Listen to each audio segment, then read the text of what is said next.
I'm making this video for all my wonderful supporters who over the last few days have shown an interest in what we've been doing. It's been a strange few days because we've had so many admissions of animals that have clearly been subject to abuse.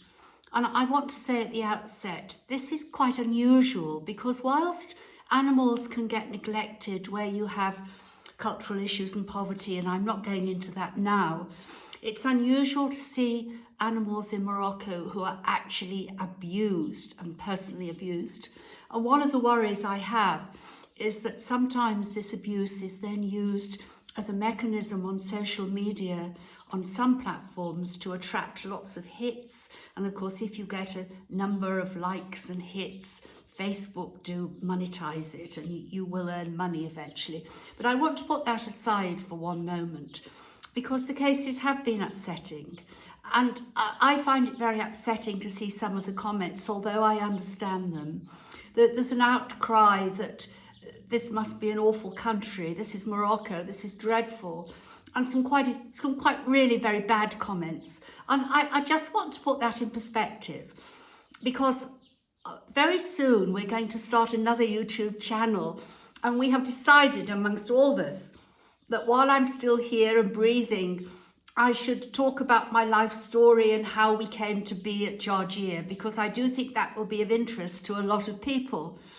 And of course, one of the things that I've remembered going back over my life is that when I was a young woman, so within my living memory, we had pit ponies down the mines in the UK. And I have photographs of ponies being taken down into the mines in cages, you know, where they're upright and they go down that way. I also remember seeing animals, working animals, treated in very similar ways to those in Morocco on the Liverpool docks when I was a child. So I have to say that this isn't isolated to Morocco. And I want to make this clear to my supporters. I have made Morocco my home, and Morocco has embraced me and welcomed me, and I will live my life out in Morocco. I'm a huge supporter of the kingdom, and there are amazing people here, and things are changing. My staff are incredible, and they are local Berber people. And it isn't always enough to say, well, I'll never go to Morocco while there's this level of cruelty. There's cruelty all over the world. And if you do come to Morocco, you're able to visit us, you'll see the changes that are being made. I don't want to say too much at the moment because I want to move on to other things. The next thing I want to touch on briefly is that you will have seen from yesterday, we brought Claude in and he was quite close to us. We were able to pick him up on the road into Marrakesh. A very good friend of ours had spotted him and he was being beaten by children. I know that's terrible. I feel that just as strongly as all of you. But again, if I look at the UK and other Western countries, there's pretty awful behaviour by children in this day and age. So this isn't unique to Morocco. There are lots of comments about how this should be reported. I agree, but we don't have agencies in Morocco that we can report to. I'll come back to that in a moment.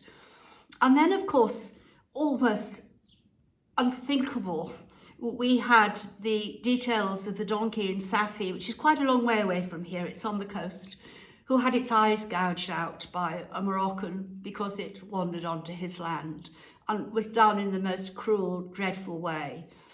Now, again, I feel very strongly that you have to make judgments by actions, not words, and we are prepared to act. And I'm hugely grateful to the president of the very old charity in Morocco, and it's called the Society for the Protection of Animals in Morocco. And they have been there for a long time. They're registered, they're reputable, and the president has been a huge help and support to me.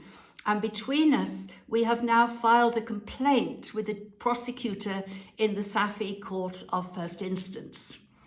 I have a lot more to say about that because there are going to be some developments tomorrow, but I can't speak about those because I don't want to interfere with the court process. But so often, I think one of the things I would criticise Morocco for is people sometimes think that they can't do anything. Whereas you know, who know me well, I'm a lawyer and I don't accept that. And I have a lot of faith in the law. We have to use the law when we can. And we're certainly prepared to do it in this case. And we are asking for the prosecutor to ask the court that the person who committed this heinous act be imprisoned. And we're hoping to have the donkey with us very soon, but that's another story for tomorrow.